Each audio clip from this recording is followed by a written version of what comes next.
My editing system is down, so I'll have to do all of this in one shot. So just bear with me as I go through all the stuff I wanted to talk about. I've got some notes down and some websites I want you to see, or some videos. So what I've been doing with my house lately is I've been kind of buttoning it up. I've got some plastic up, and I got some help with the GoFundMe funds from a lady named Carol, I guess she's a subscriber, but I appreciate that a lot. And what this allows me to do is just finish up the buttoning up of this house, finishing up my furnace, getting the tape on there, wrapping it all up, sealing it up, and then getting some insulation here. Also, my brother-in-law came up and walked around the house with me. He visited, and he has experience in building houses and sheds and all that stuff. So he went and helped me with pointers with my shed and with some possible plans with this home and stuff like that. So I appreciated that, and those videos are coming. I just have to get my editing program going again. This video is primarily for just kind of this whole story of this house and how you can do it creatively. And I say that a lot in some of my videos, where you can create your own way of obtaining a house and paying it off, getting a property and paying it off. I was helping a couple in Springville, Utah. They were renting a garage out, and I was helping them find some resources. So I want to do the same for you if you're in that in that predicament. One of the things I learned from this whole process is that it takes a lot of time and a lot of research and a lot of development in your own mind of what you want and what is available right now. And that's the challenge, is what's available right now is there's a lot of roadblocks. There's a lot of regulations preventing you from your creative ideas and going forward with them.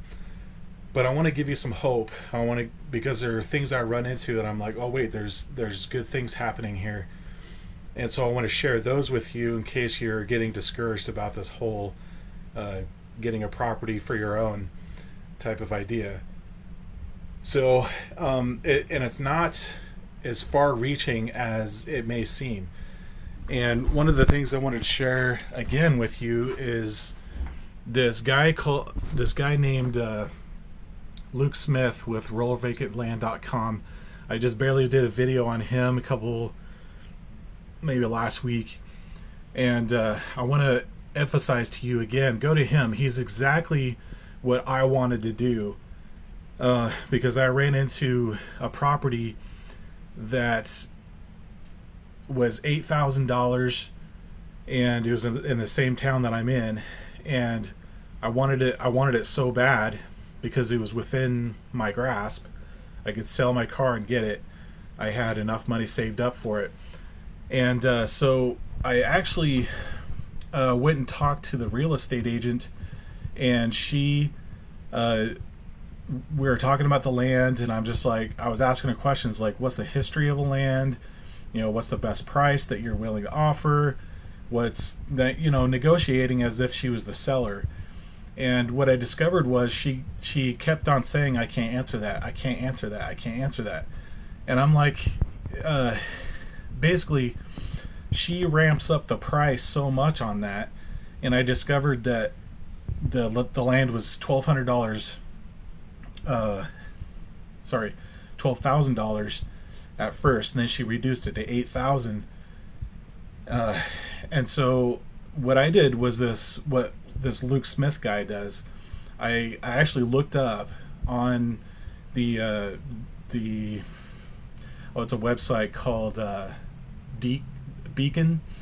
I don't know if you can find information everywhere on every property, but I was able to find out who owned the property, and then it had their address on there. So I wrote up this mailer, handwritten, just so he knew it wasn't some scammer. And I just gave him, I just said, hey, I'll offer $5,000, and if you're willing to go with that, I have it right on hand.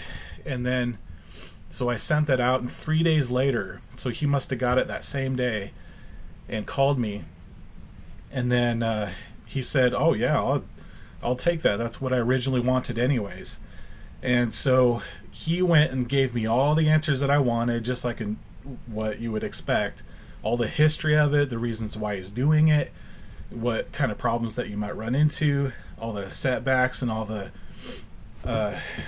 possibilities with the soil. He already had information with the soil testing, and if a leach field or a septic was going to work for that. And so he gave me all these answers that I was looking for, and he was going to take my $5,000. But the problem was he was under contract with this real estate lady. So basically this real estate lady was in the way, and I couldn't buy it from him from that because he had to sell through her for at least 6 months, and I had to wait, and it finally sold to somebody else, and I was really disappointed. So this is what Luke Smith ran into a lot, was that basically I would be paying her $3,000 for just getting in my way. Like there's no reason for, she couldn't provide answers, she couldn't provide anything that I needed other than I'm paying her $3,000. So she's just a network of buyers and sellers in between, and you're paying her a big fee for it. So Luke Smith ran into the same problem, I suppose. This is what I'm relating to with him. And so this is why I support him so much, is because he bypasses that. He makes them all, the prices all way cheaper. And in fact, I just barely bought 2 properties. And these are things that I was looking for. And this is pieces of land. I'll show you what they are. And I'll show you that you can do it very easily. This is depending on what you want to do with it. But let's kind of walk through this. And so this is the property that I got. Let me look at a better picture here.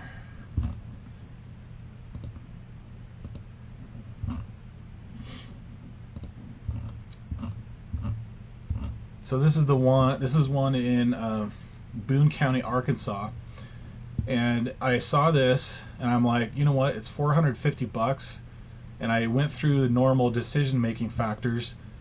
I was like, okay, is it going to be safe? You know, am I going to care about, you know, land disasters like hurricanes? Well, not hurricanes, but tornadoes,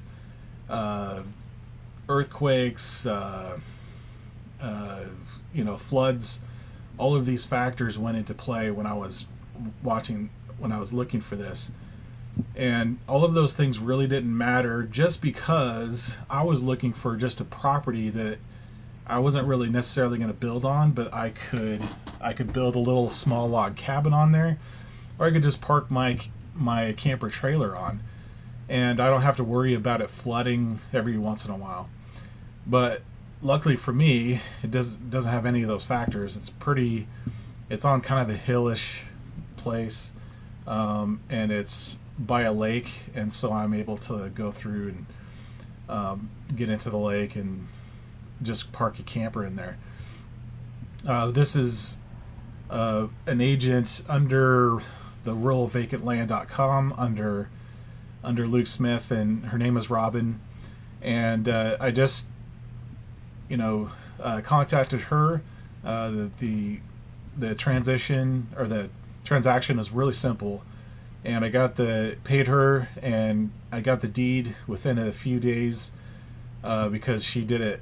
The Arkansas allowed it for digital transactions, but it's official. I was able to communicate with her on everything, and so I was willing to do that for $450, and eventually I'll go and look at the property.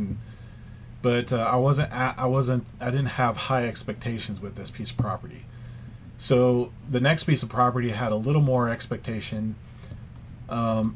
It's this land in Arizona.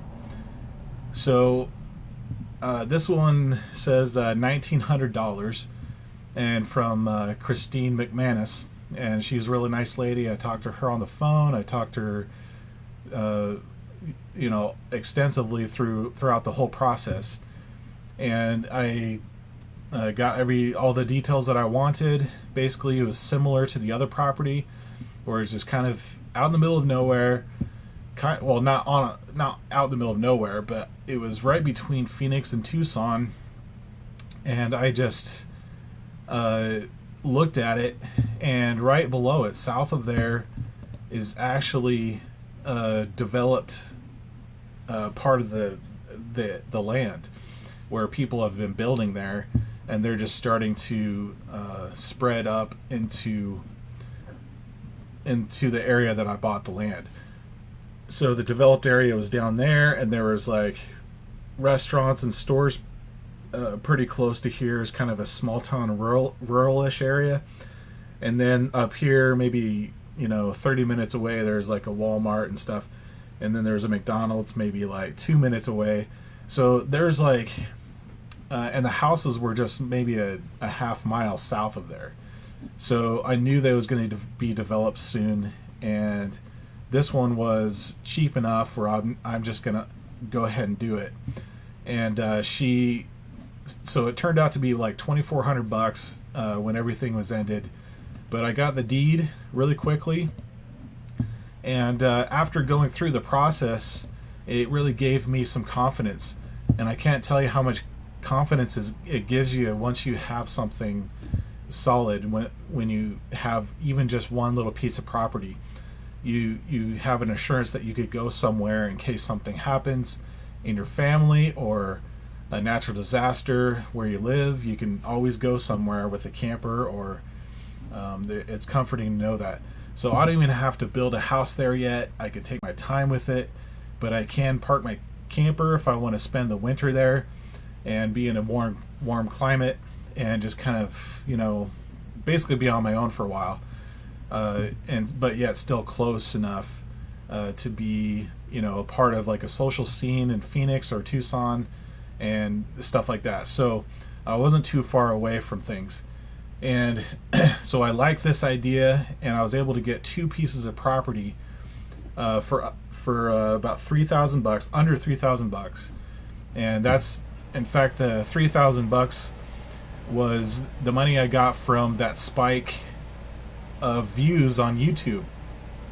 So I did a video on that, and I got about $3,000 from the views that I got from this $5,000 house that I live in.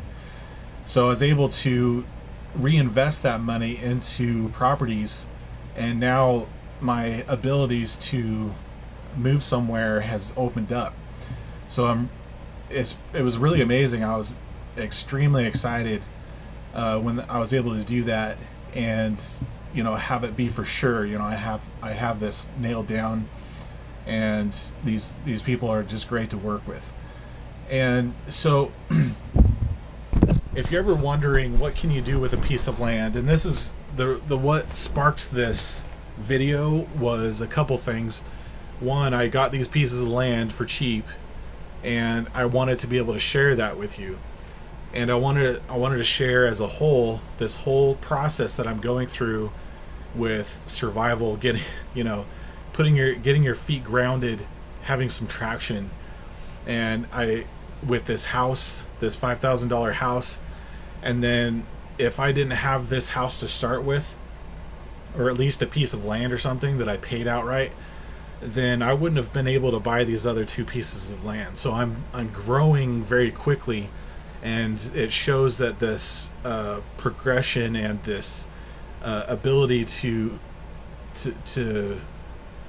go forward is a lot faster than it would if I had all these rent or mortgage bills. And I wouldn't even dreamt of doing this. But and then there was another comment that I got that I wanted to address. Was somebody, I can't remember who, commented, but they said, yeah, this rural vacant land thing, it's great if you get a cheap piece of land somewhere out in the middle of nowhere. You can't access it, you can't, whatever. And I know you have to research. This is where all the research comes into play. It all depends on your level of desperateness. There are some people like me. I was desperate enough to just, I'm gonna go out in the middle of nowhere. I'm gonna go out to Arizona. I don't care, in the desert. I could survive better if it's warm. I'm just gonna do this. Or, I can go to Canada. I don't know, north. Somewhere where there's, even if there's winter, I'll adapt to it. And so I made this cargo trailer really insulated. So I have a 4-season trailer no matter where I went. If I could just find that piece of land that I own, then I could stake my ground. And then, so that's what some people are not on that desperate level, and so they're a little more particular for what they want. They may want a house that's cheap that they could fix up. Maybe they already have housing provisions for them already. And some people may be looking for something a little more than that. But that's for people who have a little bit more money to work with. But if you have hardly anything to work with, then and you just want to get out of the system of what we're trying to get out of, basically out of captivity is what I'm saying, then there are creative ways of doing it, and there's a lot of hope. In fact, I want to show you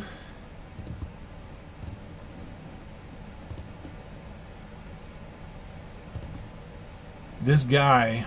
I just want to share with you this guy that got some land in Arizona in the middle of desert, and he creatively did something here that I thought was brilliant. In 2015, a couple of things became pretty clear to me.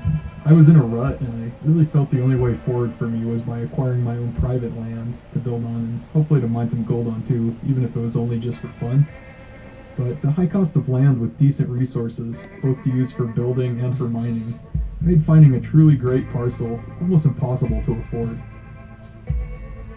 So I decided to reevaluate the cheapest parcels on the market in some truly rough places that no one else really wanted to develop, yet which I felt still probably had some potential, and to see if I could build something from nothing out of these. Since my last gold videos, I've acquired 40 acres with mineral rights in northern Nevada and another 80 acres in Arizona.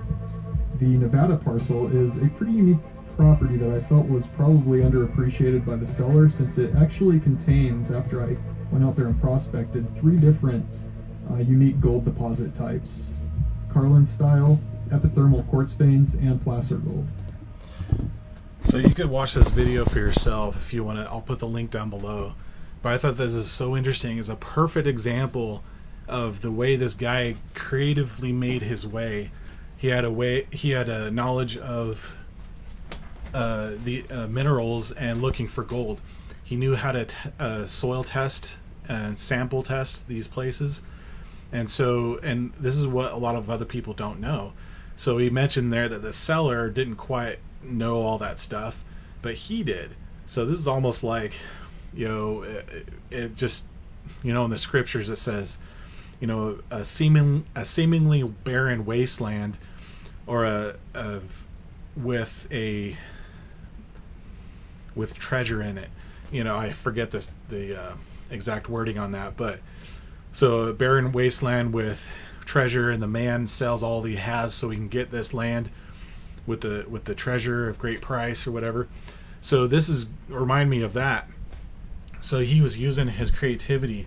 He was able to build he was able to put a shipping container on there, just a simple one, and just on blocks there, and then he was able to go around with his metal detector, and he was picking up gold from basically on the surface of the ground. And he says it wasn't enough to live on, but it was something that he was able to do, and he was able to really make it work, and it makes things possible where you thought things were impossible.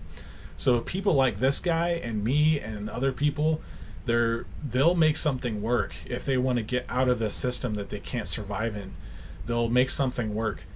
And there are places on, even Luke Smith talks about, he gives you all the information on places that will let you build, and there's no codes, there's no building permits, there's no restrictions. You just build whatever you want. the first piece of land that I got that I showed you, it doesn't have any restrictions on it other than you build a septic if you need to build something on it. But I wasn't looking for that anyway, so I didn't care. But it was $450. I mean, that was just change out of my pocket from donating, plasma or something, and or doing a few mowing jobs or snow removal. It's you can acquire a piece of land and really make it work. And then there are other places that have restrictions and still a code, but there's a way around it. And I want to show you this guy.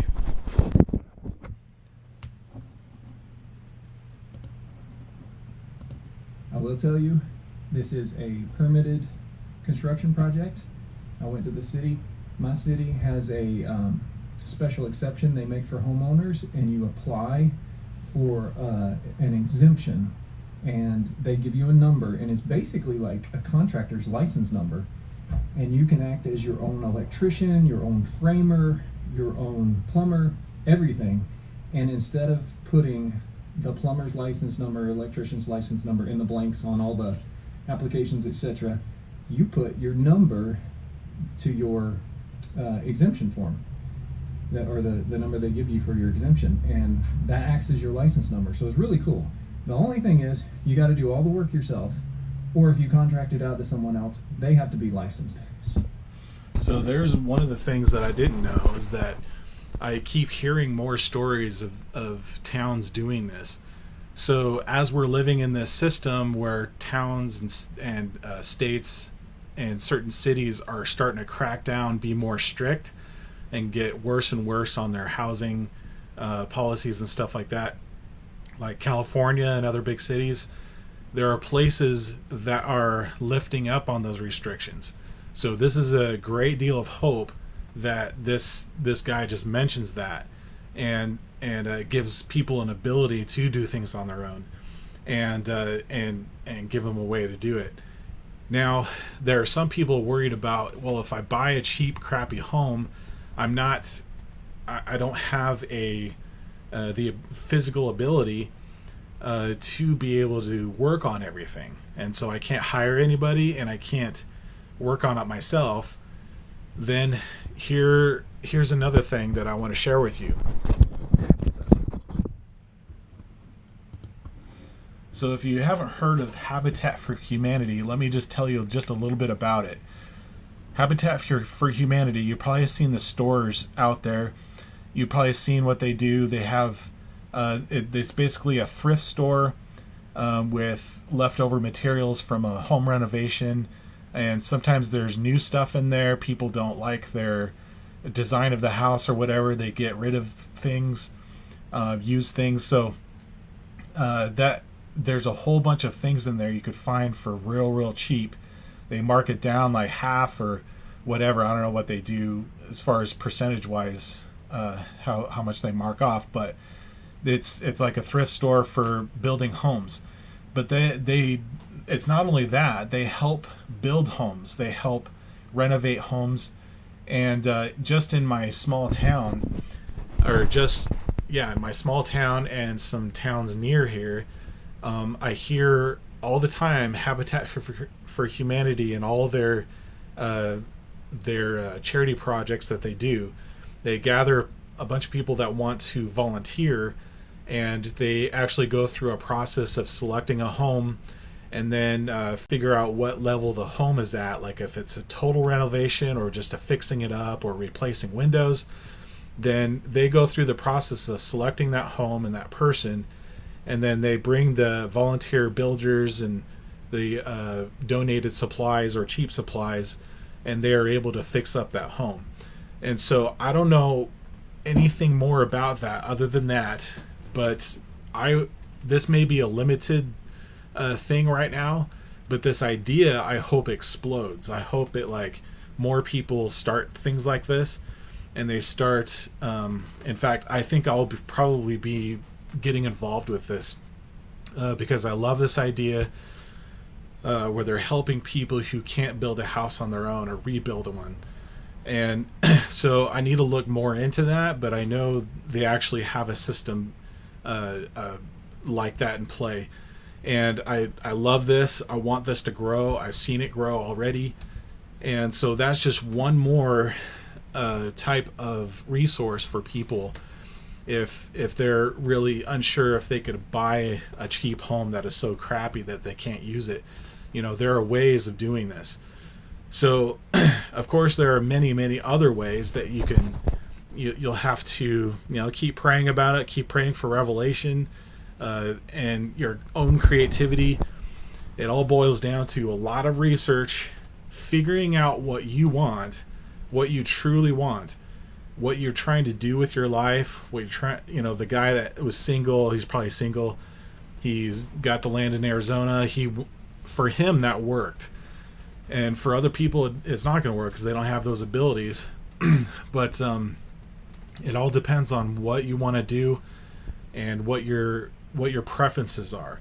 So it takes, I would say, months and years to try to develop that, and then to finally narrow it down to exactly where you want to be and what you want to be doing, what your purpose is. If you want to retire, or if you're starting a family, or if you're a single person, all these different circumstances come into play of what you're willing to do to get those things, and to look for, and to recognize it when you see it.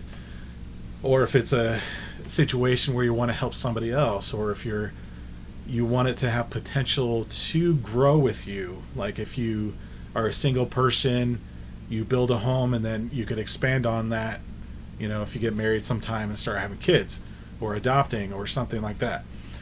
It all depends on your circumstances.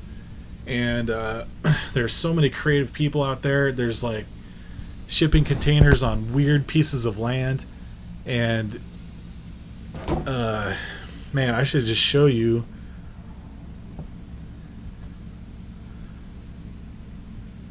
It's worth showing you this, that there are some people creatively using their piece of land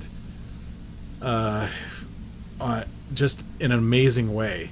I mean, using the shipping container on a tiny,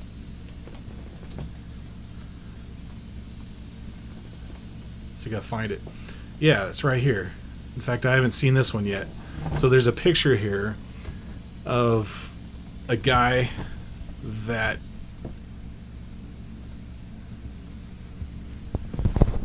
got this piece of land, and he put some shipping containers on it. And this is so creative. Sorry, I can't get that close to it.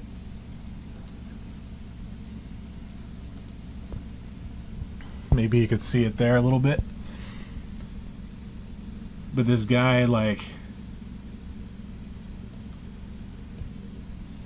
takes 3 shipping containers, maybe more, inside that hill.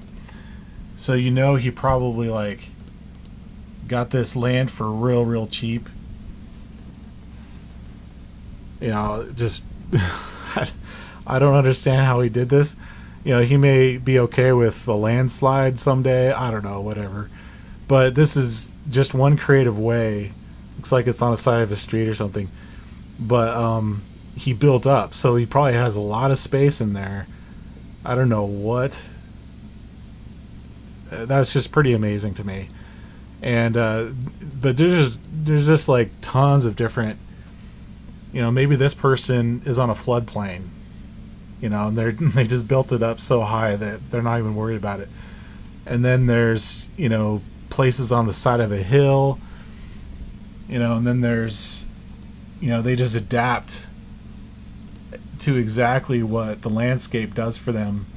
And then there are desert ones.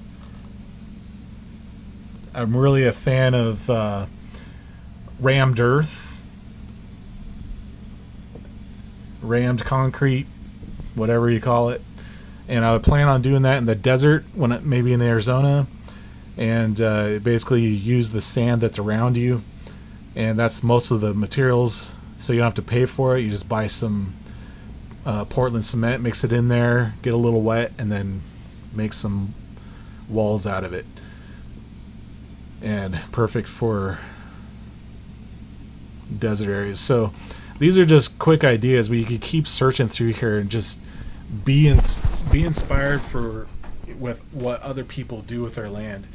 So if you ever get discouraged about, this is not working for me, there's so many restrictions, hopefully this video will show you that there are ways of doing it. You may have to relocate or start to adapt, think of ideas to adapt. If it's in a cold climate, just get some extra insulation and just insulate the heck out of it. Just stuff like that. I at least wanted to share these ideas to kind of stir up some ideas for you, maybe, and get you on your path where you need to go.